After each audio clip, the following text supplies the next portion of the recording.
حضرت موسیٰ علیہ السلام ایک بار اپنی قوم سے خطاب کر رہے تھے جب کسی نے پوچھا کہ کیا کوئی ایسا شخص ہے جو ان سے زیادہ علم رکھتا ہو؟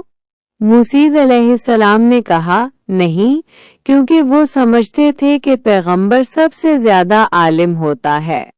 اللہ تعالی نے ان کی اصلاح فرمائی اور فرمایا کہ نہیں، میرا ایک بندہ ایسا ہے جو آپ سے زیادہ علم رکھتا ہے۔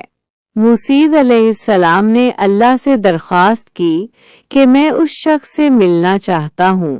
اللہ تعالی نے انہیں ایک نشانی بتائی اور کہا کہ ایک مچھلی لے لو، جہاں وہ مچھلی گم ہو جائے گی وہیں تمہیں وہ بندہ ملے گا۔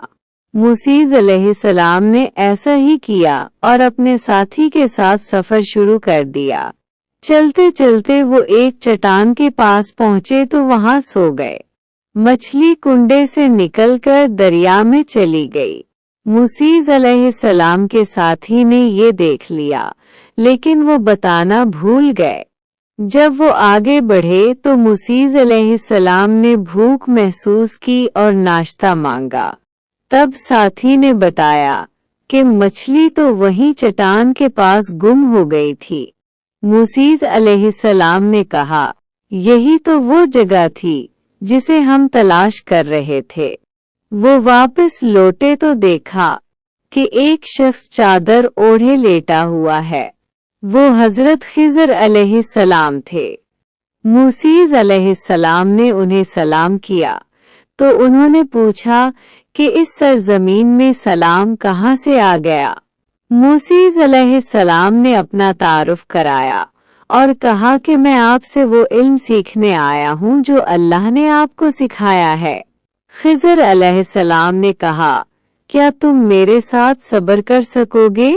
موسیٰ علیہ السلام نے یقین دلایا کہ انشاءاللہ میں صبر کروں گا۔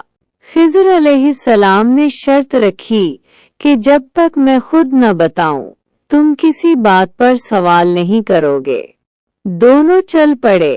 پہلے کشتی میں سوار ہوئے تو خضر علیہ السلام نے اس کا ایک تختہ توڑ دیا۔ موسیٰ علیہ السلام سے رہا نہ گیا اور انہوں نے سوال کر دیا۔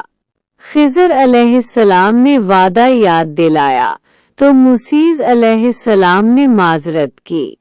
پھر ایک لڑکا ملا تو خضر علیہ السلام نے اسے قتل کر دیا۔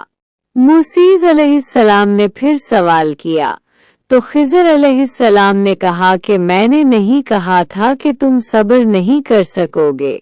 موسیٰ علیہ السلام نے کہا، اگر اب میں نے کوئی سوال کیا تو بے شک مجھے الگ کر دینا۔ آخر میں وہ ایک بستی میں پہنچے۔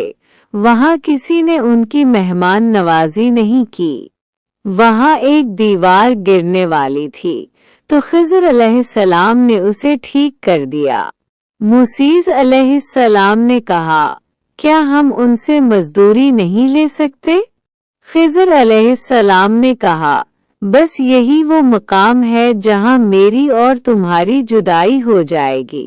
پھر انہوں نے ان باتوں کی حقیقت بتائی۔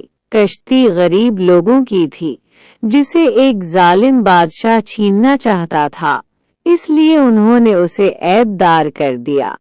لڑکا بڑا ہو کر گمراہ ہوتا اور اپنے والدین کے لیے فتنے کا سبب بنتا، اس لیے اسے قتل کر دیا۔ دیوار کے نیچے خزانہ تھا جو 2 یتیم بچوں کا تھا۔ اللہ چاہتا تھا کہ وہ جوان ہو کر اسے حاصل کریں، اس لیے دیوار کو ٹھیک کر دیا۔